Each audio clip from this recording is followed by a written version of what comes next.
All right.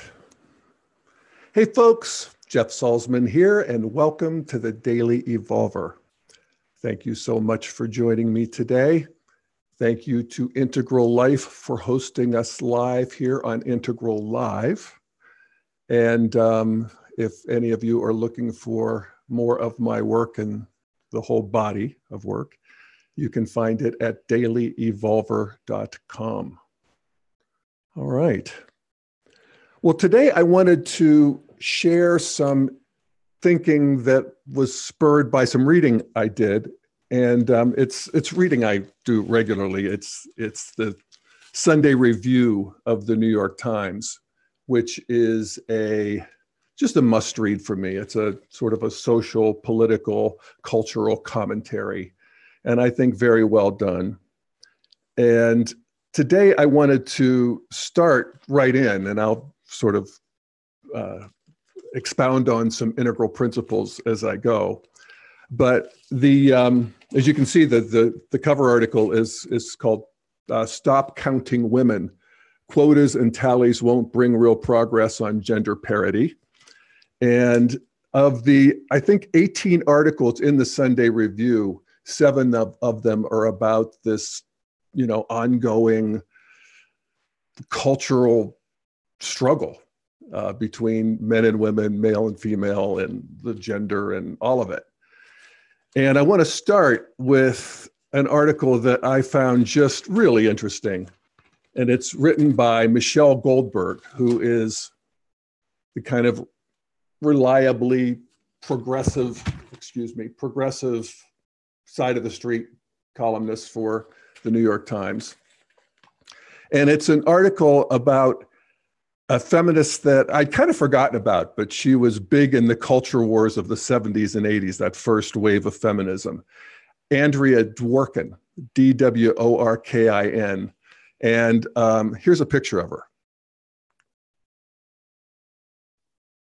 There she is.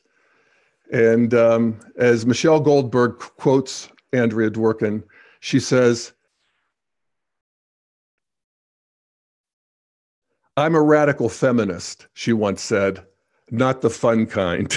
And that's the title of the article, and that's the title of the column, "Not the Fun Kind of Feminist." And it's about a resurgence in interest and respect for Dworkin. And here's how Michelle Goldberg talks about it. She starts by writing, "For decades now, Andrea Dworkin has existed in the feminist imagination mostly as a negative example, the woman no one wanted to be. An anti-porn, anti-prostitution militant in the feminist sex wars of the late 70s and 80s. She sometimes seemed like a misogynist caricature of a women's rights activist, a puritanical battle axe in overalls out to smite men for their appetites. Dworkin never actually wrote that all sex is rape, a claim often attributed to her, but she did see heterosexual intercourse as almost metaphysically degrading, calling it, in her 1987 book, Intercourse, quote, "the pure, sterile, formal expression of men's contempt for women," unquote. Feminism, this is Michelle Goldberg again, feminism would spend decades defining itself against her bleak, dogmatic vision.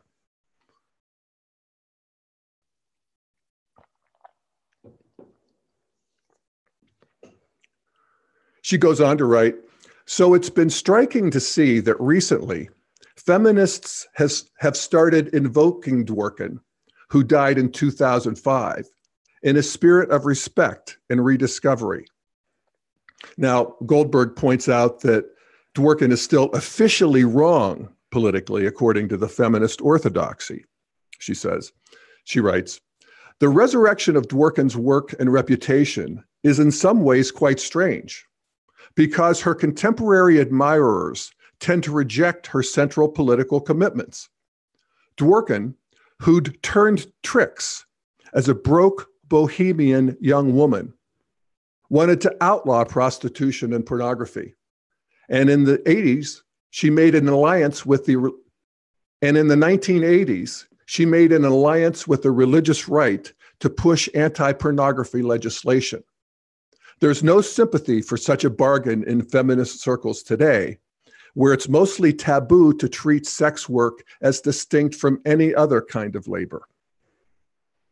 But then here's where it gets interesting, because anytime we have an orthodoxy and anytime we have a taboo, they just become targets. And in some ways, they're markers for something that needs to be broken up. And that's what's happening here. And here's Goldberg again. She says, the renewed interest in Dworkin is a sign that for many women, our libidinous culture feels neither pleasurable nor liberating. And then she goes on to quote a young woman as saying, me and my peers, we believed in this sort of fairy tale, that there was a line of demarcation that was very clear between rape and non-consensual acts on one hand and consent on the other. We all knew where the line was, and everything on the side of consent was great, and it was an expression of our freedom. But that's not the experience of sex that a lot of people are having. And then here's Goldberg again. She says, in explaining this, think of the woman who told a reporter last year about an encounter with the actor Aziz Ansari that she'd come to understand as sexual assault, though she didn't describe force or threat. Decades, and we all remember that story. That was quite a cultural moment. It was a moment when, for a lot of people, people other than those at the far progressive side of really exquisitely feeling into these new spaces of consent and conditions and consent and conditioned mind and all of that stuff, which I'll get into in a minute. But, for most modernists, certainly traditionalists, it was a jump of the shark, that Ansari story. But anyway, apropos that, Goldberg writes, decades earlier, Dworkin created a political framework for viewing such an experience, one most would probably write off as bad sex, but she described it as a violation. In a 1975 lecture, she described, quote, presumptive rape, unquote, as one in which, quote, the constraint on the victim's will is in the circumstance itself. There has been no mutuality of choice and understanding, unquote. And she goes on, consent, she insisted, had to mean more than just acquiescence. And so, there is a big gray area in between this one young woman who was quoted as saying the bright line between consensual and non-consensual is, it's gray there. And I remember when I was doing some research on the question, is there rape in the animal kingdom? The big answer is not really very much. There's some behavior among some primates and some other animals that would pass for, really holding down the female and raping her. But for the most part, it falls in this category of pestering. And that pestering is everywhere. From birds, insects, fish, certainly mammals. And it's just where the male pesters the female and just keeps at her until finally she says, okay, just be quick about it and get it over with. And that is an oft-told story. Some version of that is an oft-told story among human beings for sure, and has been for a long time. So this idea that this sort of new puritanical idea that is questioning the whole sort of sexual revolution, particularly in terms of pornography and pansexuality, and not pansexuality, but where there's more than one partner. You know, I'm forgetting what the name of that is. The more than one partner thing is polyamorous. That women often get the bad end of that deal. And there's these realizations that are coming online that are, you know, wanting to integrate with this ideology of just, you know, sexual freedom. And that's progress. Now, the next article that I wanted to feature here is the article that is right below the one on Dworkin, and it's called, "It's Not That Men Don't Know What Consent Is." And the subtitle is, "They Often Understand That What They're Doing Is Wrong, Then They Do It Anyway." And this is by Peggy Orenstein. And she deals a lot with social science research that shows that, as she puts it, young men still too often prioritize their pleasure over women's feelings. They interpret a partner's behavior through the lens of their own wishes. Their claims of miscommunication may actually be a part of an expectation that they control both partners' narratives about desire and consent. And I want to read that again. Their claims, the young men's claims of miscommunication may actually be part of an expectation that they control both partners' narratives about desire and consent. And she points out that 1 in 4 men believe that women, quote, usually have to be convinced in order for sex to happen. 1 in 4 men believe that. And I'm surprised it isn't higher, actually. In my generation, it probably is. She points out that the research also shows that only 1 in 10 women agree with that statement, that women usually have to be convinced. So, you know, there we see a statistical representation of this pestering thing. And this sort of idea of in masculinity that the male is the actor and the woman is the vessel to be acted upon. And we often hear about millennials and younger people having less sex. And, you know, there's all kinds of theories about why that is. But, you know, I'm thinking that maybe until we get this sorted out, or better put, they get this sorted out. This ship has sailed for my generation, I think, for a lot of us at least. That, you know, this idea of the male holding all the masculine pole and the woman holding the feminine pole is just not good enough. That there has to be, you know, more communication. There has to be more of the woman coming online. And, you know, being a fully functioning part of the partnership. And that's where I think that both of these articles, I fear that they jump the shark politically, in the sense that, as I said, there's maybe, you know, 20% of the population really get what they're talking about here. And that the rest of the population really has a reaction to it. It's like, for instance, to call what Aziz Ansari did, to call that assault, is pushing it.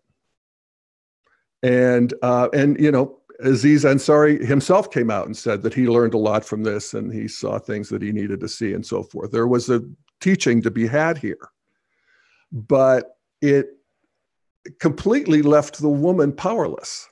And that's the other side of this, that at least in these articles, and particularly the article on the men don't know what consent is, she's pointing out, you know, the problem that men have, but there's a problem that women have too.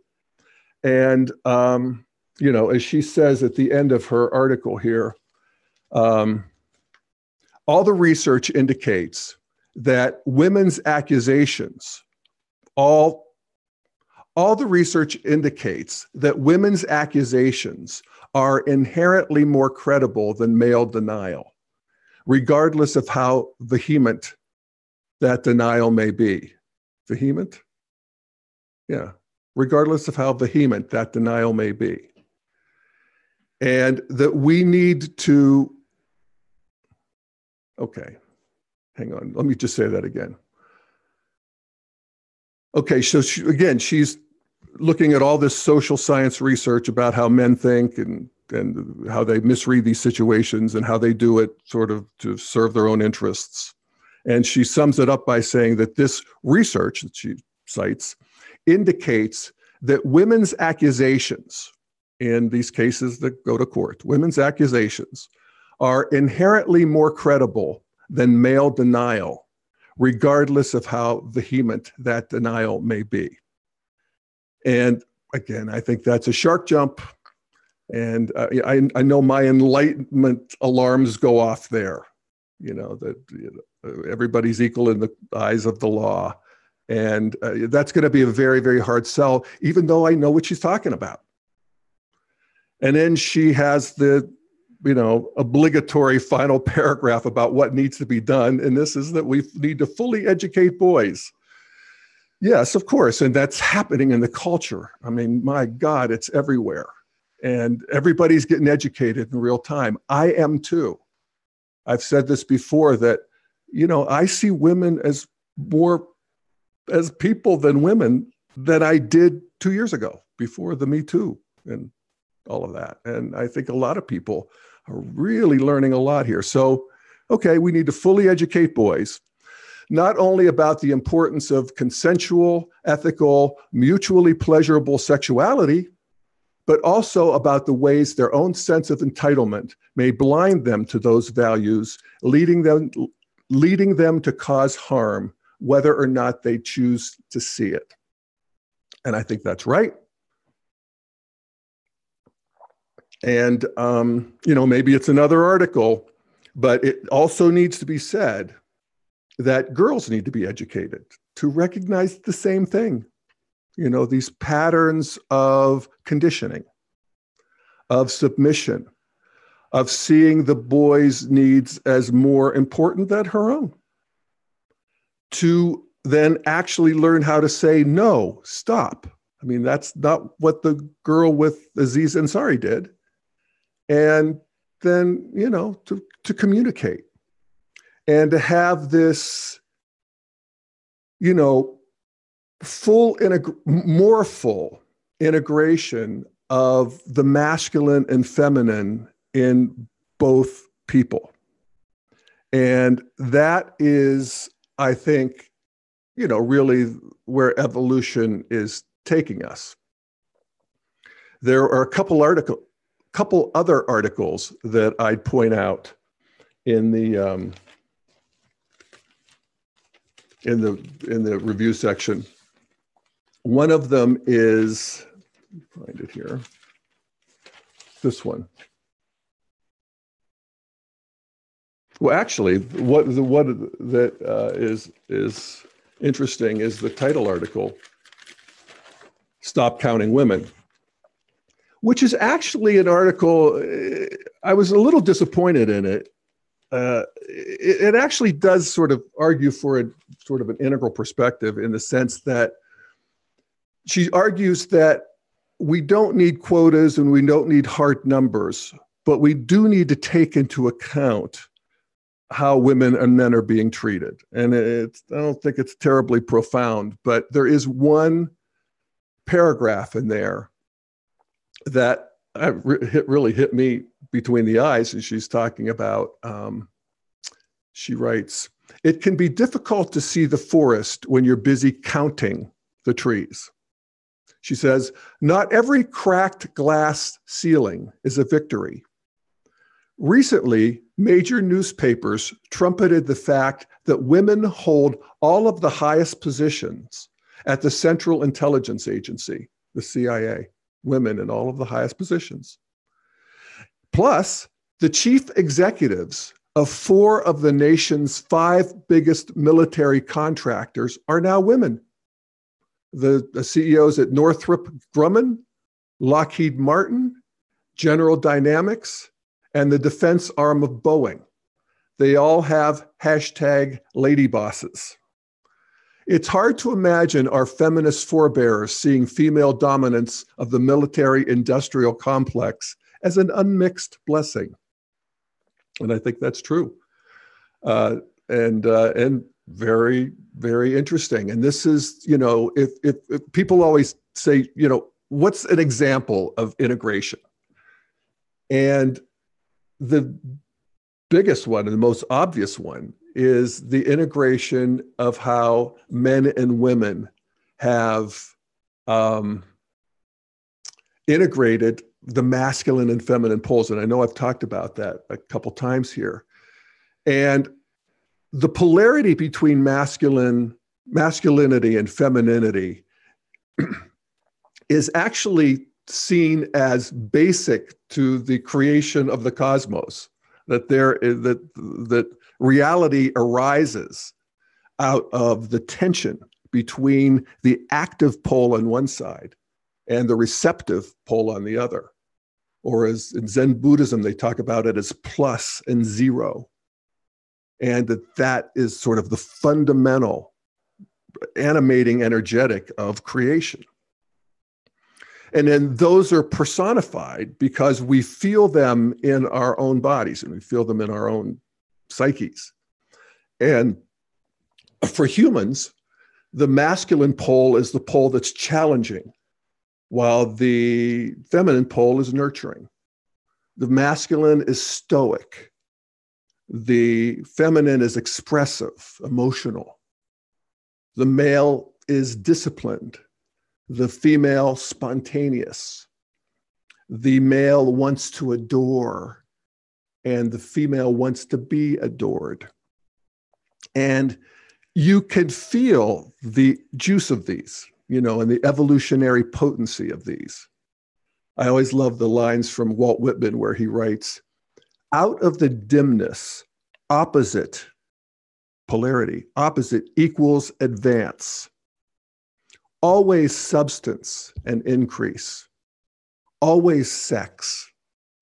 Always the knit of identity. Always distinction. Always the breed of life. Right? And so human beings have always felt this polarity in themselves. And it wasn't always located that masculinity, it wasn't always so that masculinity was the sole province of men and femininity was the sole province of women. That evolved. But there's a lot of research now that shows that early indigenous cultures are pretty egalitarian. And that just makes sense because these cultures are pre-moral in the way that we think of them as following laws of God or whatever. And so, people would just naturally do what they could for the tribe. And that would be how it would work. And that's so vast majority of human history. But as we evolved into tribal and then particularly the warrior stages where we built these great empires and developed the patriarchy, then it got really extreme. And that was actually a way forward. And women participated in that. But, once we get to modernity, we no longer need that. Women are, free to get educated and go work in the, commerce, and men are free to do things that women used to do. And we can see that when we look at the, hang on.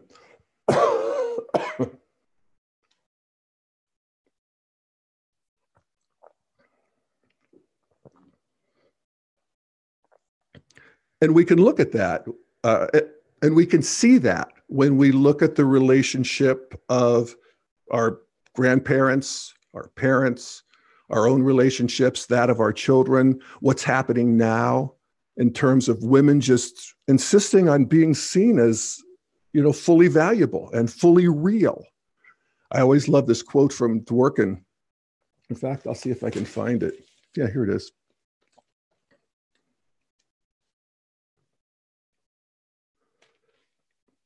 As she wrote of several esteemed male writers in a 1995 preface to Intercourse, quote, I love the literature these men created, but I will not live my life as if they are real and I am not.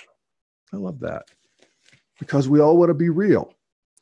And we all want to have it all, in a way. We all want to be able to choose from this smorgasbord, this panorama of traditionally masculine and feminine behaviors. So, all right, so again, so women are running the military-industrial complex. But here's another one that was just really shocking to me, and this came out of the Sunday Weekly Section 2, Sunday Review.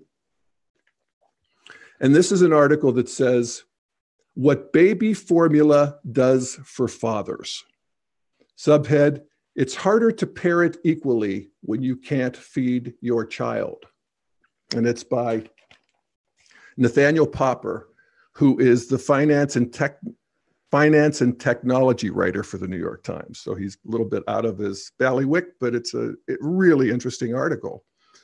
And he talks about how he and his wife had, real problems with their firstborn son because it wasn't working. For breastfeeding just wasn't working. And he explains why, and all the sort of contraptions that the woman hooked herself up to and all the ways they tried to make it work.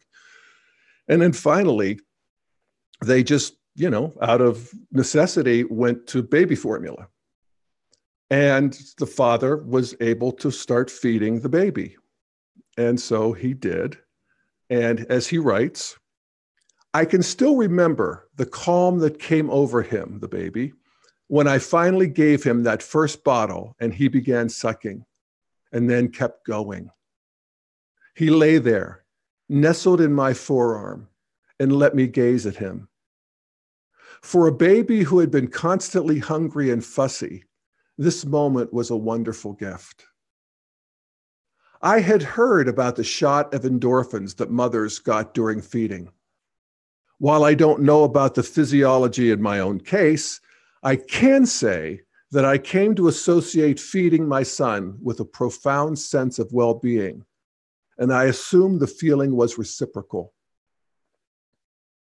As the weeks went by, I noticed a subtler but deeper change in my relationship to my son. Now, when my son cried in the night or out in public, I instinctively started toward him. Before this, my wife had been the first responder because we assumed that he probably needed to be fed. Now, I was just as capable of feeding him as she was. This meant that I not only fed him, but I learned about all the times when he wasn't actually hungry, but needed a burp or a clean diaper or something else that we couldn't figure out, but that was part of the essential mystery of parenting. I came to understand his rhythms and needs. And then he goes on and he finishes up by saying that unexpectedly, feeding my son gave my relationship to him a depth that I, as a father, would have otherwise missed out on, and that has long continued after he stopped drinking from a bottle. So, that's just amazing to me when I think about, the integration. We're actually talking about oxytocin, and that men are able to feel it when they feed their child in this way. And that is, a real integration, even in the upper right quadrant, the physical body. So, there's an article about Why the Priesthood Needs Women by Alice McDermott, the novelist. And it's really very good. The Catholic Church is at such a crossroads here. And let me read what she wrote. Again, this is about, women exerting power in an organization that was, traditional. It's a traditional organization. Women didn't exert power as a rule. So here, she writes, for myself and for many of the Catholics I know, especially women, the question of how much corruption we can tolerate is now weighed against the tremendous loss we would feel if we left this church. It's an institution that has shaped us, comforted us, guided and informed us, that is the center of our spiritual lives as well as our community lives and family lives, the source of our own moral strength, of our faith in the substance of things hoped for. And yet small commiserations can no longer placate our outrage. A sea change is required. And here, this next paragraph I really love because it reminds me of my aunts. And she says, lately, as I have listened to the conversations of my dismayed and discouraged fellow Catholics, I have thought of the Catholic women who have shaped my own faith, nuns, teachers, mothers, friends. I've recalled the particular sound of these women's voices when they have come to the end of their patience. It's a calm, powerful, sober sound, a formidable voice that can bring children up short, silence excuses, restore order to chaos. It's the voice of a woman saying simply, all right, that's enough. It's the voice the Catholic hierarchy needs to hear.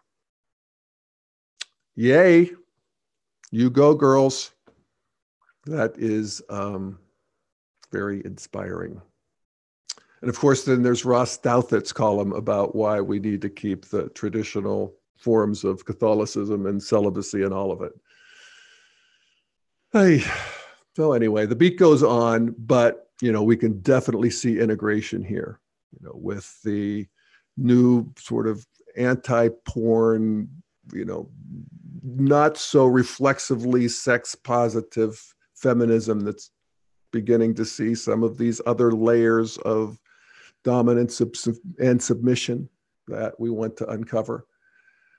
We don't want to turn off the rest of the world while we're doing it. We can only go so far, so fast. And then also the